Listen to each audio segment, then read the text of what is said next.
There's a pretty one, Ulysses.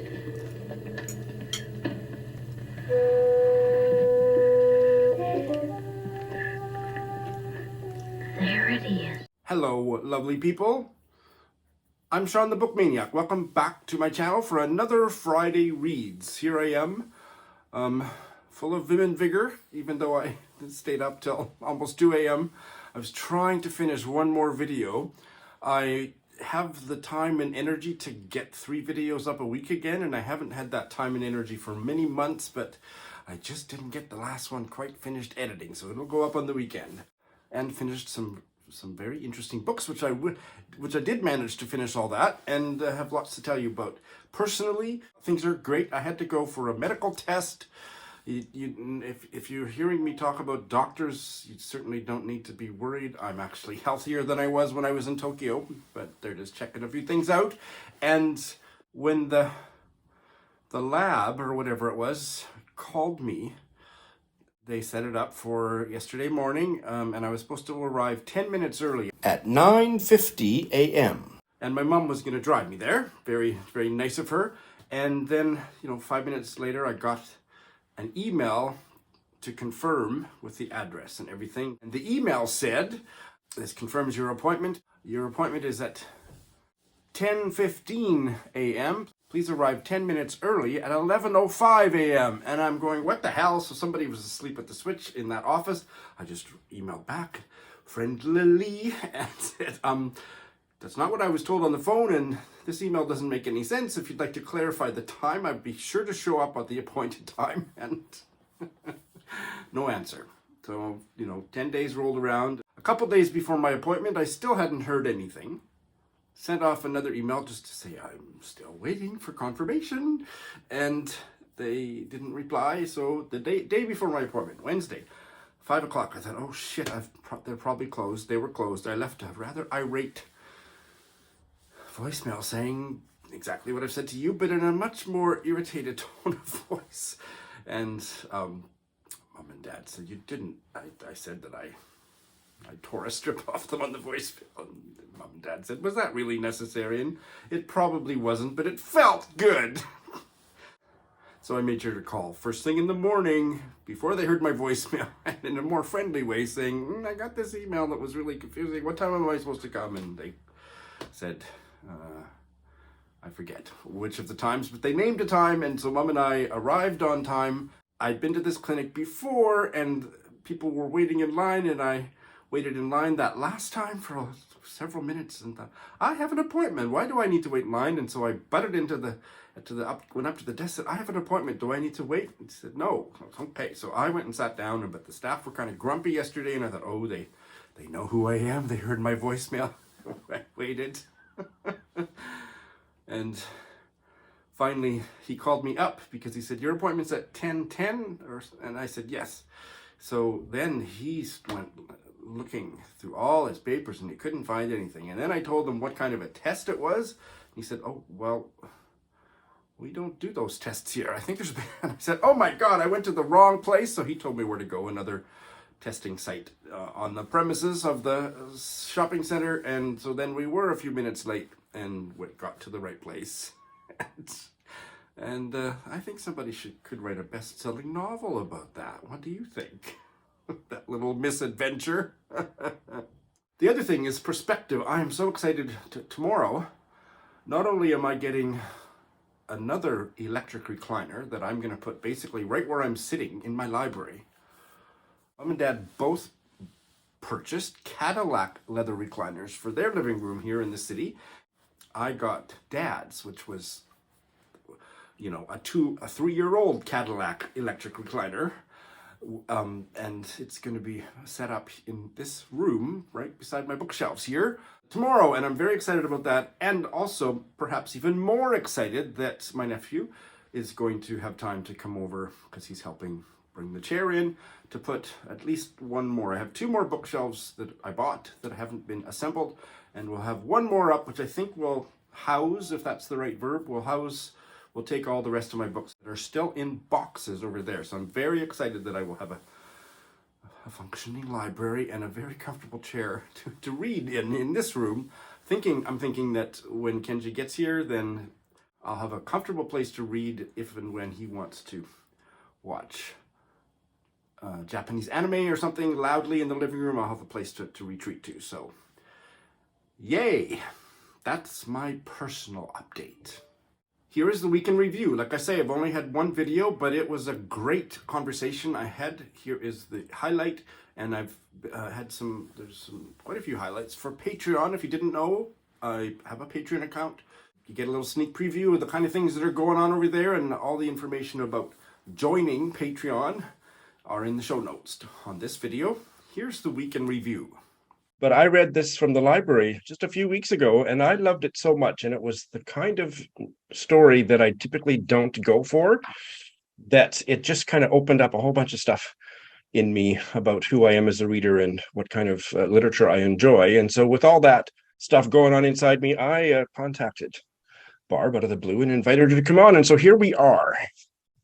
And I think did you want to say something about the library? I did. Well, there were so many things already I wanted to say something. Oh, please. Then I'm just going to stop talking and let you talk. You said library and literature. I like that word, referring to this book that's like a beach read as well. But yes, the library, I just love that you saw it in a library and picked it up. And maybe we're going to talk about what I'm reading later, but just reading on whim, and that it wasn't sent to you from a publicist or those things. That's a thrill as a writer that's you picked the book up that way. Well, it was thrilling for me too. That's worse than before. And it felt like an ambush, completely unexpected and absolutely unstoppable, when his tears came. He blinked rapidly, trying to bat away the salty water. He pulled at his nose with his fingers and thumb, and coughed, horrified to be trapped in the grainy leather chair in his nylon gown, with the boy's cheerful gaze upon him, and no means of escape. Though if the boy noticed his distress, he gave no sign. And here is book number 3. It was early. Violet was out on deck. The sky was still tinged with pink. Hey everybody, here I am with the results, the big reveal for book game number 2, and I'm just going to dive right in. I enjoyed the wide variety of responses, and I will give my response, I might as well give it now. So mine were in the reverse order. My favorite excerpt was from book number 3, and my second favorite was book number 2, and my least favorite was book number 1. I agreed precisely with Georgia, and that is the way things often shake out. And I think in the opposite ranking of more than one of you. Anyway, here are the books and authors. Book number 1, and when we met, he was on his way to see the Daunt collection. You know, old Daunt was a surly brute, and the things weren't easily seen. But he had heard Neve was in London, and had sent, yes, actually sent, for him to come and give his opinion on a few bits, including the Diana. The little man bore himself discreetly, but you can imagine his pride. In his exultation, he asked me to come with him. All right, so now let's get to the books. I have 1 bale, I have started 2, and I have finished 3. And I've got those numbers. I actually did a deep dive into my stats so that I wasn't fussing around trying to figure it out when I was live on camera. So, how many times have I done this to Eric Carl Anderson? I emailed him a few days ago and said, I don't really like this anymore. Can we bail? Can I bail? Can we bail? Can we maybe read something else instead? And he very graciously wrote back and said, I was wondering how far you'd get into this. He was about 20 pages farther than me, and he was also not enjoying it. So we have bailed, and we're going to pick up another book. Start it at the end of this month or early December. But yeah, All About H. Hatterr by G.V. Desani. It got really old very quick. It was very cutesy with all this language that was a hybrid of Indian English, which can be interesting, but mixed in with Shakespearean vocabulary and, oh my goodness, I don't know what else. So, but more than the language, it was the inanity of it reminded me of, if you like Don Quixote, you If you like Don Quixote, you might like this. It was that kind of stupid stories, nothing like just... It was like the literary version of the Three Stooges, which is how I describe Don Quixote. Like, how many times can you get bumped in the head and almost die, and then, you know, or a Bugs Bunny cartoon, and then you're all still fine the next day for another misadventure. I can't stand that kind of stuff. And that kind of stuff is all there was about H. Hatterr. So, bye-bye. I'm excited about the one that Eric and I have. He said he gave me a short list of books that he's planning to start in the next few days or weeks, and I made a shorter list from that. I said, hey, Eric, thanks for your long list. Here's my short list. You can decide the winner, and he did, and I'll keep you in suspense until we get started. But I'm excited about that one, and I hope it goes much better, because I've had fairly rotten luck with anything I've ever buddy read with Eric. We have done the standard buddy reads in the past, and the last one was 3 years ago maybe, but we did maybe 3, and I didn't like any of the books and bailed on one of them, the last one that we did. But I remember that he kind of wanted to too, but he persevered. Good for him. But he didn't persevere this time, and I'm looking for... But this is a pseudo buddy read. We're not checking in on a chapter by chapter, week by week schedule. We're just going to talk on Zoom and record it for your viewing pleasure. Stay tuned. I have had an amazing reading week aside from that, and in fact, because I bailed on that it just amped up the amazingness of this reading week. But I finished 3 really good books, 2 that were just stellar and 1 that was very good. Let's start with the stellar, because that happens to be the chronological order. I finished this, and this was a traditional buddy read with Heidi of My Reading Life. This week we finished Night of the Living Res by Morgan Talty, a short story cycle, and it's one of the very best short story collections, and certainly one of the very best, if not the best, short story cycle that I have ever read. And it's a debut. Morgan Talty is a member of the Penobscot Nation in Maine, and Maine is where Heidi lives. This was on my most anticipated video for 2022. So it's set on the reservation, and the characters are down and out, addicted to either booze or drugs to the max, chain smoking, unemployed, almost all of them unemployed, and Morgan Talty made me fall in love with pretty much each and every character. He made the characters so alive, and it's a cliche to say that he made me root for them, but I don't know how else to say it. The writing is amazing. The characterization was just the best, the shiniest, book maniacist characterization. It was so... They were just that alive. They were so fucked up. And I loved them so much. And so much drama. Drama is not the right word. This is a short story cycle that lays bare intergenerational trauma and post-traumatic, the consequences of living in a kind of post-traumatic existence. Morgan Talty doesn't write off any characters, so that it's heartbreaking when characters that you have cared about, because he has laid them bare in a way that was so generous about what had happened to them to make them who they were, and then some of them commit heinous acts. And so it's one of those heartbreaking experiences as a reader that only an incredibly gifted writer can give you. So, oh my God, Heidi and I both loved it. I go to watch her channel. She will be much more eloquent than I. She gave me a link. I'll put that in the show notes too. She gave me a link yesterday on Voxer to a chat with Morgan Talty, where I believe she said he reads the first story in the collection in the context of that video. So I'll put a link to that in the show notes. I haven't had time to watch it, but it just fucked me up, broke my heart, and I can't recommend it any more highly than that.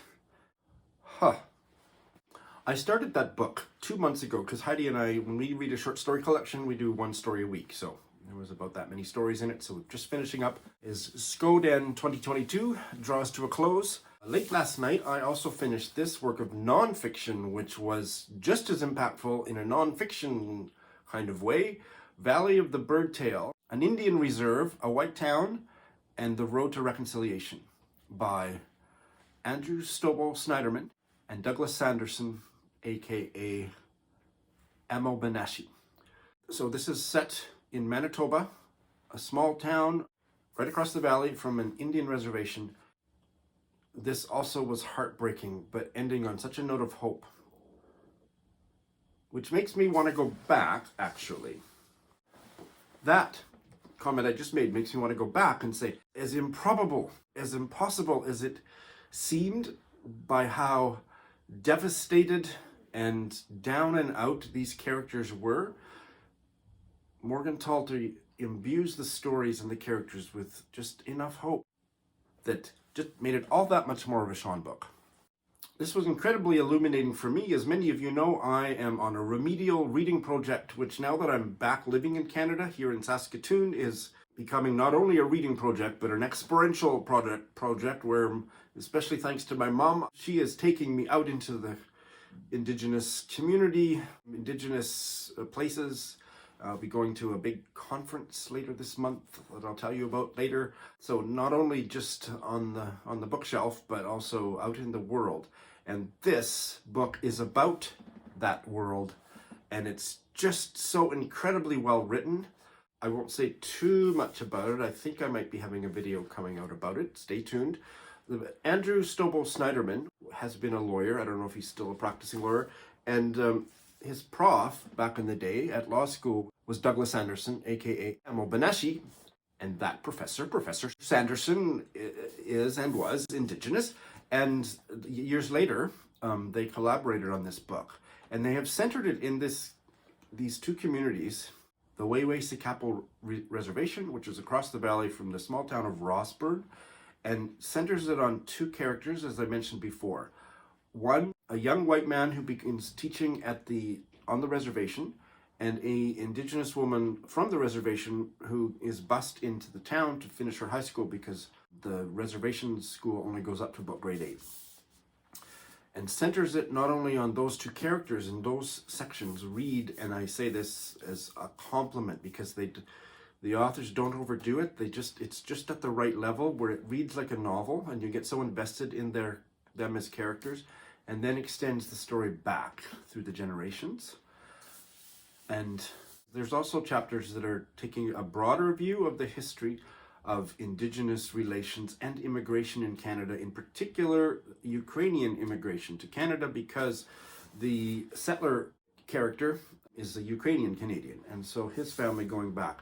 And these guys have such a light touch with the way that they tell the history. A lot of it I had read before, but I loved how they synthesized it. They also offer so much that is new, and you get so invested in the way that I get invested in reading a novel, but I rarely get invested in reading a work of nonfiction, in the characters' lives. It's so moving. There's so much hope. This story, the more that I ruminate on it, has the potential to make me touch the sense of hopefulness about that reconciliation could actually be a real thing instead of just a stupid platitude, which I think 98% of what we talk about in Canada, it's just empty words. This is the real deal. What these communities do over time. I'm not going to say any more than that. Like I say, I hope there's going to be a video coming out, but it's so reader-friendly, accessible. It's a page-turner, and it's just beautiful. And I can't say anything more right now because I'm going to get all verklempt. It's really a very important, special book. I think if you're interested in Indigenous issues in any country, you would love this book as well. They end it with a proposal that comes from, I guess, in large part from their background as lawyers or former lawyers, and it was fascinating. That's all I'll say. It was concrete, and a recommendation is a way out of the quagmire of Indigenous settler relations in Canada that could also perhaps be a model for the entire world as well. If I haven't made it clear, I loved it with all my heart. And the last one I thought was going to be a 5-star read, but I wasn't quite as taken with the ending as I had been right up until the very end, so I did knock a star off for that, but I still feel very passionate about it, and that is this novel from Wales, 20,000 Saints by Fflur Dafydd. It's not translated, and that's one of the things that's fascinating about it. Published in 2008. It's one of the very best novels I've read about Wales. It's probably the most Welsh novel that I've ever read about Wales. I've decided I am going to do a separate full review, so I won't say too much, but it's set on this Welsh island. There is a huge cast of characters and they're incredibly well drawn. The writing is gorgeous. The plot it's heavily plotted in a way that doesn't always work for me, but really worked here. It was intricate.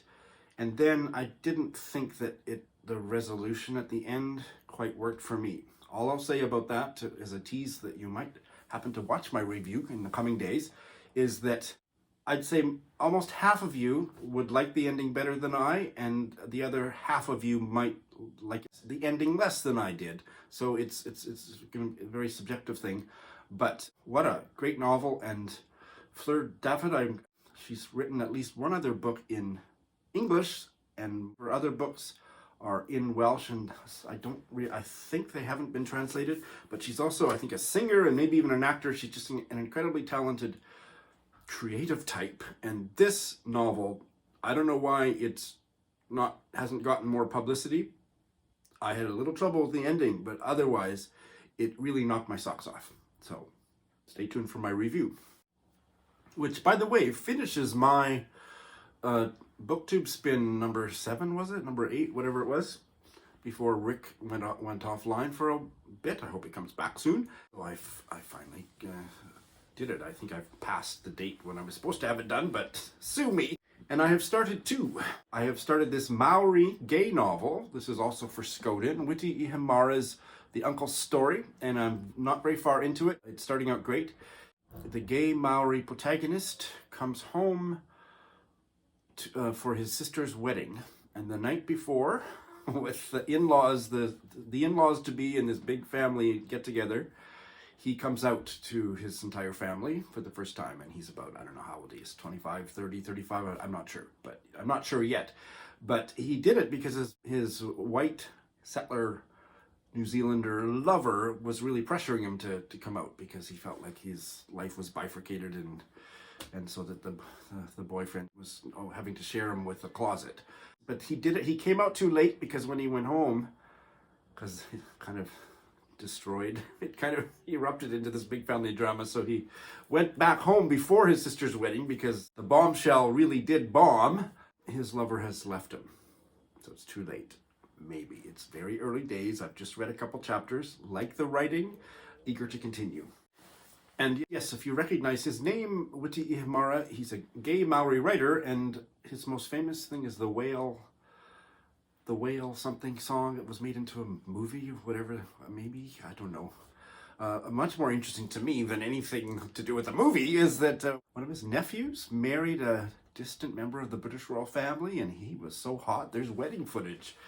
And Witi Ihimaera was there. Now, it was so far removed from the core royal family, and this was 15 years ago or something, that there was, like, the Queen didn't go to the wedding, or nobody, I think maybe Prince Edward went or something, but it wasn't well attended by the superstar royals. But Witi Ihimaera was there, and his nephew was hot, and the marriage didn't last, unfortunately. So you heard it here probably first, people.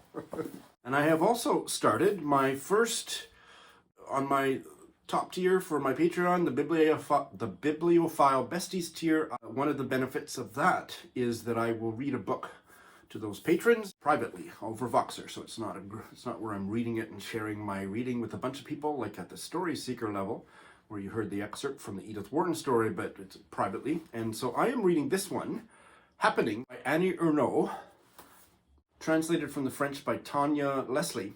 And I'm in part doing this for the wonderful Bob the Brookers readathon November. To my Bibliophile Bestie patron, Alina, in Rotterdam. And I've read maybe three short chapters. I'm on page 22, but it's only 95 pages. And we're both really engaged by the story. It's too early to say much more, but everybody and their dog loves Annie Ernaux, and I can already see what all the fuss is about. That's what I have started. And I have space on my TBR now for 3, and I'm anxious to still fit in as many from my Skoden TBR as possible. So all of these come from that. I am going to start this collection of short fiction by the Wiradjuri writer from Australia, Tarajun Winch, after the Carnage. It's short, but I'm not going to rush through it. I may be reading it right up until the end of the year or beyond, because I like to savor stories by someone who, if I love this at least almost as much as I loved her most recent novel, The Yield, she will be up in that top. Speaking of tiers, she will ascend to that top tier of one of my very most favorite writers. In fact, she's already there in my mind because of how much I loved The Yield and loved it even more in a second reading. So that counts for reading 2 books, I think. But I have read one of these stories and loved it in a different context. So looking forward to getting into the entire collection. This was a new release last year, a work of Indigenous nonfiction published in Canada, Unreconciled, Family, Truth, and Indigenous Resistance by Jesse Wente. I love the phrase Indigenous Resistance in there because, well, I've just said that the Birdtail book made me see a sense of real visceral hopefulness about reconciliation. I still am much more in favor of Indigenous resistance. And so I'm looking forward to getting into this. And yeah, Reconciliation, the title is Unreconciled. Jesse Wente is a Anishinaabe writer, member of the Serpent River First Nation, and I think he lives in Toronto, but it doesn't really say. And finally, I'm going to start this fascinating sounding book that was on my TBR, We Are Coming Home, and I have to read the title, the subtitle, Repatriation and the Restoration of Blackfoot Cultural Confidence. It's edited by Gerald Conaty, and he is a settler museum curator, the Glenbow Museum, and he took the lead from that side, from the museum side, the settler side, to return a whole bunch of art and artifacts that had been stolen from the Blackfoot people.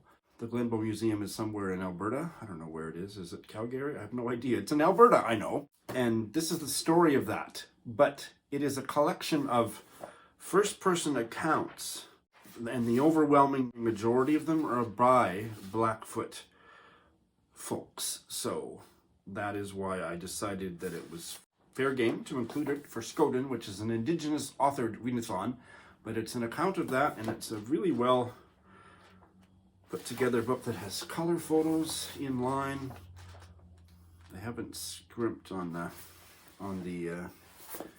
production values are good, and I'm hoping that the content will be as inspiring as I expect it to be. Wow. That's what I got. Thanks for watching.